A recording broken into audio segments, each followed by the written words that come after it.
The 2016 Harley-Davidson CVO Street Glide. Harley-Davidson doubled down on the premium features with its 2016 CVO Street Glide. While the stock Street Glide, and its slightly better sibling the Street Glide Special, come with Project Rushmore innovations that make them premium bikes in their own right, the Custom Vehicle Operations (CVO) branch of the factory took that basic, and I use that term loosely, machine and beefed it up even more. On top of the Rushmore and CVO features, the 2016 model year sees a handful of improvements over last year's offerings that push this ride even further into Champagne country. CVO models are special, not only because of the features they host, but frequently because said features are first trotted out on a CVO model before finding their way into mainstream production on lesser models. Join me while I take a look at some of these new features that, while they are currently limited to the CVO, may become new design mainstays across the board in years to come. Continue reading for my review of the 2016 Harley-Davidson CVO Street Glide. Design. The overall basic design for the Street Glide CVO starts out way back in Harley's FLHT history, and this newest model carries the same heavy frame, fat front end and V-twin engine configuration as the originals. What we have here is essentially a dresser sans tour POC, with leg guards, hard bags and split-stream vent front fairing, and all in a color-matched paint package. All 2016 CVO Street Glides come with some sort of flame job in the paint, and though the black version looks like Harley's standard vivid black at a glance, it comes with phantom flames laid underneath that become visible as the light plays across it. The early FLHT models were a little tall and top-heavy, and the seat was definitely a chunk, but the factory learned from that and this model features a low seat height, and something of a waist in the front of the seat and the chassis for a straighter, unchallenged path to the ground. A piece of dress trim covers the middle of the fuel tank, and it keeps the tank nice and clean with all instrumentation mounted in the inner fairing and a flush mount fuel filler pushed off to one side. New for 2016, the front turn signals join the rest of the marker and tail lamps on the LED bandwagon, for maximum visibility and longevity. No way around it, motorcycles eat filament-type bulbs, and LEDs are infinitely brighter, red, safer, so I am glad to see Harley completely abandon the old French fry lights. A super smart key fob now controls the proximity-activated security feature as well as the electric, luggage locking device. Also noteworthy, but certainly not the least of the new features is the tire pressure monitoring system (TPMS) built into each valve stem. The system feeds info through the infotainment system display, and even comes with an idiot light on the odometer if you fail to check the TPMS regularly. The above gizmos come on top of the regular electronic suite, which includes a 6.5-inch color touchscreen, numerous weatherproof speaker run through a 300-watt amp and USB port that allows you to use your smartphone as a plug-and-play jukebox repository. A navigational screen ties into the GPS grid for real-time location and route information. The Sirius satellite radio service combines with an AM/FM receiver to round out your music input possibilities. Bluetooth functionality, voice recognition and text-to-speech enables the use of your cell phone while cruising down the street, no need to pull over, or even touch the phone. Chassis. Though it is a big, heavy ride, it isn't quite as big as it looks. The wheelbase measures out at 64 inches long, much shorter than the 96.7-inch overall length would suggest. Ground clearance is about what you would expect at 4.9 inches, and the 26.3-inch laden seat height is about as low as it gets in a big bike.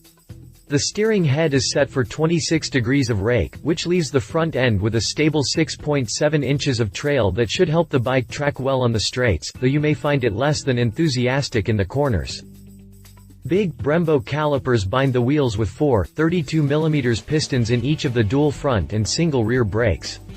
The brakes benefit not only from ABS, but also a linked brake system that delivers braking pressure to both wheels according to need. Since the bike weighs in at 867 pounds soaking wet, it needs plenty of brakes, so I will leave off my usual complaints about complicated brakes. I think it is justified here. The front end floats on large diameter, right-side-up forks, and all color packages come with a blackout upper fork shroud save the atomic red with candy apple flames, which comes chrome.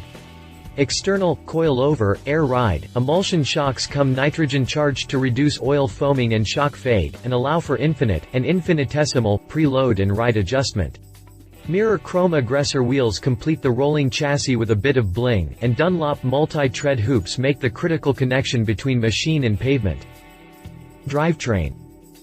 You can trace the family tree of the twin-cam, twin-cooled 110mm all the way back to 1936 when Harley established its distinctive 45-degree V-twin legacy. The same pushrod-actuated valve train, albeit from two cams instead of one or four, and basic engine layout makes the connection, but Harley wasn't looking back when it designed this engine, instead, looking forward. At 110 cubic inches, this is the largest production engine from the factory to date, and Harley diverged from convention by adding a limited, liquid cooling capacity that specifically targets the area around the exhaust valve seat and boss to draw waste heat away from this critical area. Good thing too, cause this plant comes with the Harley tax included in its Screamin' Eagle engine package, and it knows it can produce some heat. This plant cranks out 115.1 pound-feet of torque, more than most cruisers and tourers, and near the max for USV twins, so this ain't your granddaddy's bagger. This is a whole different animal altogether. Sequential port, electronic fuel injection manages induction, and keeps the mileage tolerable at around 41 mpg, a bit lower than average even for a big bike but with plenty of performance to trade for any perceived lack of efficiency. A 6-speed, constant mesh transmission and belt final drive finish out the drivetrain and provide quiet power delivery and reasonable highway cruising RPM. Some riders say the shifts feel clunky, but I prefer to think of the shifts as decisive. Besides, smoothly shifting a Harley has always required a certain amount of skill, so anyone who can't manage it needs to acquire some skill. Price. Score a CVO Street Glide in any of the four, new for 2016 color combinations for $36,799, plus $200 more for the California emissions package. ABS, security, cruise control and the premium radio comes standard on the FLHXSE, so these won't balloon the price, and neither will a Stage 1 since it comes built-in. Competitor. Since the Street Glide is exactly one bag tour POC, short of being a full bagger, I felt it fair to pick a touring dresser from another major player in the market, the 2016 Goldwing from Honda. Right off the bat, the Honda mill comes in at 111.7 cubic inches, just a skosh bigger than the twin cam at 110 cubic inches, but it took 6 cylinders to get that displacement versus only 2 on the Harley. Honda keeps the figures close to the vest, but I can practically guarantee its flat 6 does not pull stumps like the big HDV twin. Engine control between the two leave little to choose from, as they both run electronic fuel injection and ignition, with no variable engine maps or any such business to complicate the plumbing. One big difference is the mileage.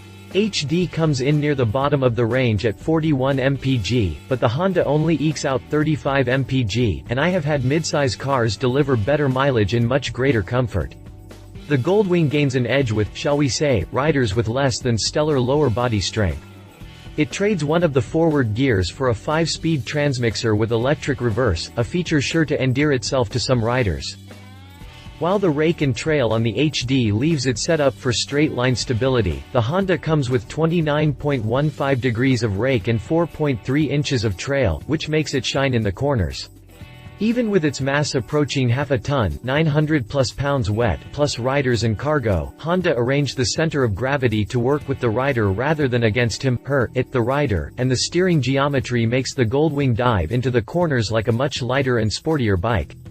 The trade-off is, of course, less stability on the straights and in crosswinds, pressure waves. As far as aesthetics go, it's a matter of personal preference. Some people like the complete coverage of plastic body panels, and some prefer to see a well-designed and aesthetically pleasing engine and drivetrain. I have strong opinions on this subject, to say the very least, and so I leave it up to the reader to decide which is best for him. There is little to choose between the two: suspension and brakes. Both come with ABS and some sort of combined braking system, and adjustable rear shocks, and they both have a tire pressure monitoring system for a little extra safety. Harley takes its biggest hit in the price category. At $36,799, HD is far and away the prouder of the two, with the Honda coming in over $10K cheaper at $23,999. This is to be expected, and isn't quite fair to Harley. The CVO features push it over the top, and the nearly as sweet, non-CVO, Rushmore tour bikes are much closer to the price of the wing. he said. Love the Street Glide anyway, but especially with all the CVO features added on. I swear if money wasn't an option, this would be my #1 choice from Harley's 2016 lineup, cause it could handle my bar hopping, grocery getting around town, and be perfectly at ease on the interstate, so it would serve as my dual sport ride. She said. My wife and fellow writer, Alan Hinton, says, I find it hard to beat the Project Rushmore bikes, and the CVO models are the luxury rides, hand-assembled by a single technician. The CVO Street Glide is, according to Harley, the ultimate hot rod bagger, and I don't see any reason to doubt that. Specifications. If you liked this video, please share your thoughts in the comments below and don't forget to hit the subscribe button.